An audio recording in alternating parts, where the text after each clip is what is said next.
are, again, in no particular order, Sean Brady,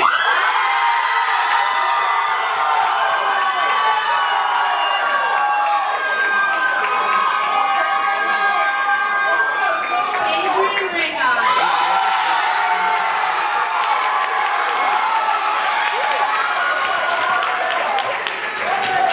Ariel Lopez,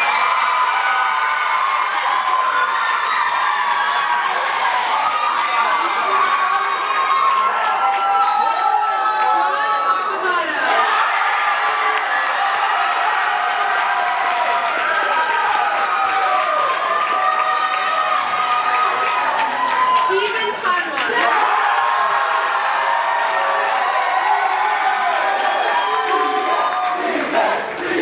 and our last contestant moving on to the interview round is Jacob Stokes.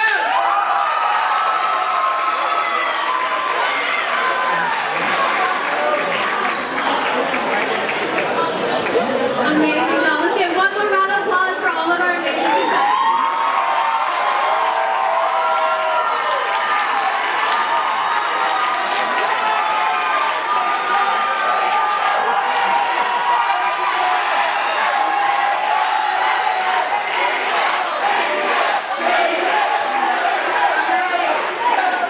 So how this is going to work, we're going to go down the line, we're going to ask one more serious question, and then we're going to ask all six of y'all a different question, and then after that we'll ask all six of y'all a more funny, lighthearted question. So we'll start on this end with Marielle. Alright, Marielle, what would you say to a prospective student to convince them to join Koppel School of Engineering? That's a good question. Okay, coming in, you're really intimidated, and especially me coming in, I didn't have a lot of friends the first couple of years, and I really found a home in SWE. I would tell them to try to get as involved as you can, try to make as many friends as you can, and you'll find your group. Find your group and find your support system, because you really do need it, and you do need to reach out, and there's a lot of different resources for everyone.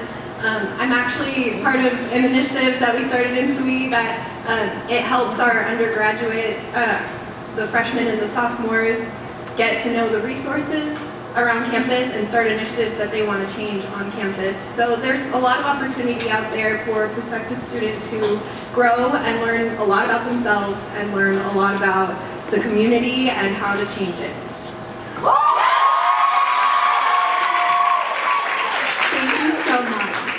So our next question for Sean is, you come back to campus in 10 years. What do you see your organization doing? Well, my organization specifically, I'd say we're BMESF, but I'll sub into Volt because I'm an officer in that. So in 10 years, I would hope that they're still doing science clubs, hopefully more organized than I do them right now. But I would really hope to see them just working hard to do outreach everywhere and really teach people why BME is important in general, why engineering and having a thoughtful mindset towards the world is an important thing. And yeah.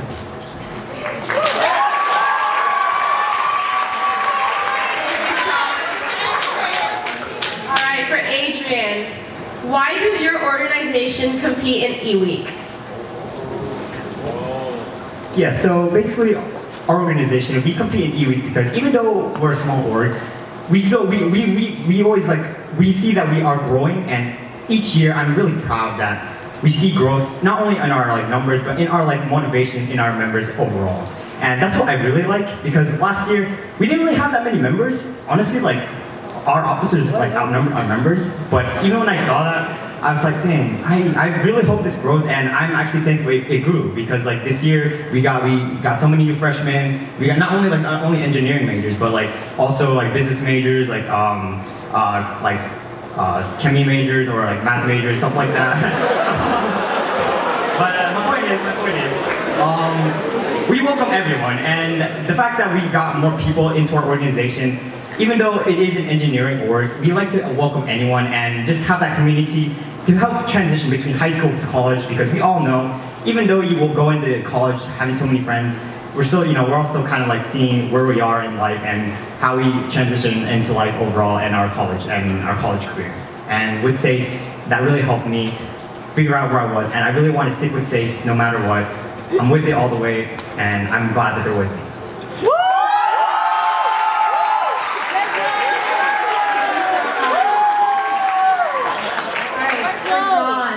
Question. If you had to convince somebody to join your organization, what would you say? Well, so for reference, SNAP is made up of HIP, Society of Hispanic Professional Engineers, NSBE, National Society of Black Engineers, and Pi Sigma Pi. And I am the co-social coordinator for Pi Sigma Pi. And I think,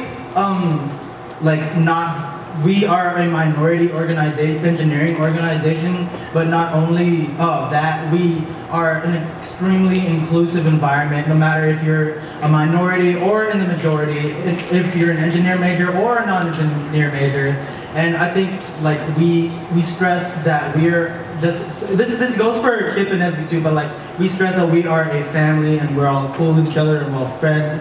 We all care about each other, and that's why I stick around with Pi, and I think would be the best. That would be the number one reason for anyone to join any org at all. So yeah.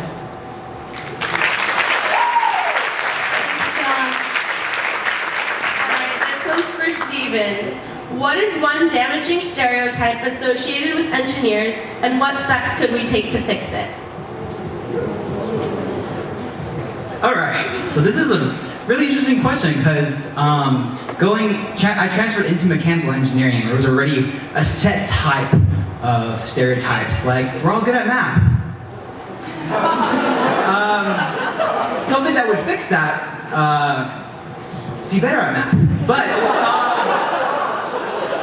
however, one general stereotype is that we are out there kind of looking at ourselves. Not necessarily, there's a lot of things that we do.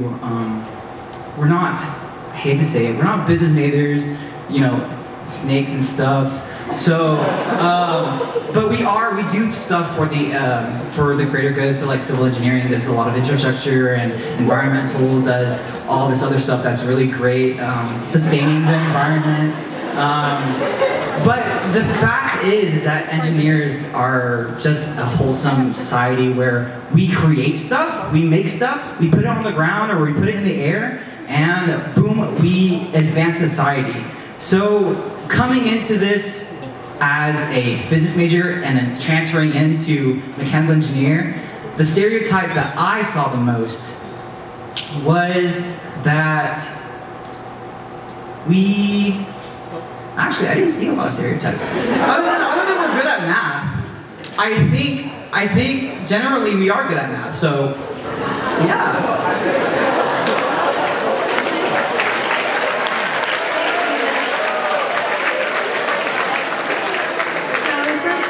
The last more serious question is,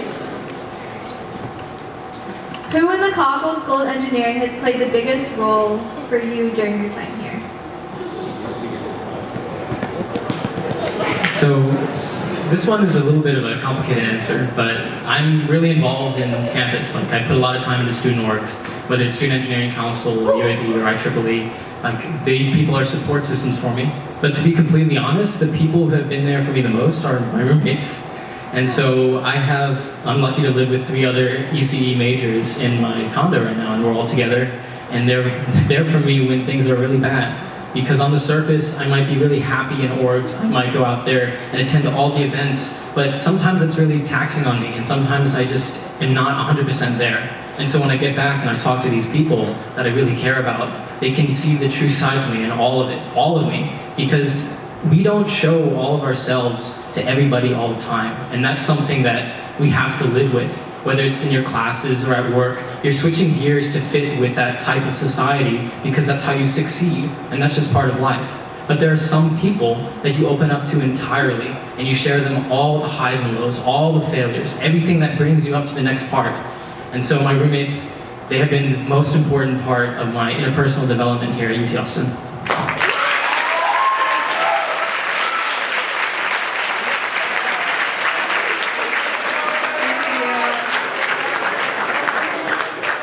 All right, now we're gonna go back down the line, starting with Jacob. This one we're gonna do our, sorry, Michelle, but we're gonna start with our funny questions.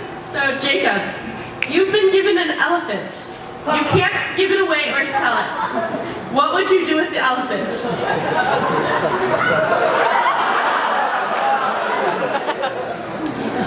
All right, so I think that you can become friends with anybody. And that, okay, I know where we're going with this. But it's not just people who can be friendly. Obviously, I've never had a pet, but that doesn't matter. But an elephant would make a great pet on the 6th floor of my condo. Imagine that. Like you're living in the loft and the elephant comes up the spiral staircase with you. That's cool. And then when people come over, you're like, I have an elephant, and you don't. Okay, like that's probably the best thing that I've ever thought of in terms of a pet, because I've thought of pets before. I once had a fish, it got sucked into the cleaner, and his head came out the next day. And then my sister's fish ate my brother's fish, and the same thing happened. Like, okay, the elephant might die, okay, maybe because of my tragic history with it. I had a goldfish, it also died. Okay, I'm not gonna get, okay, maybe I shouldn't do the pet thing, yeah, maybe not.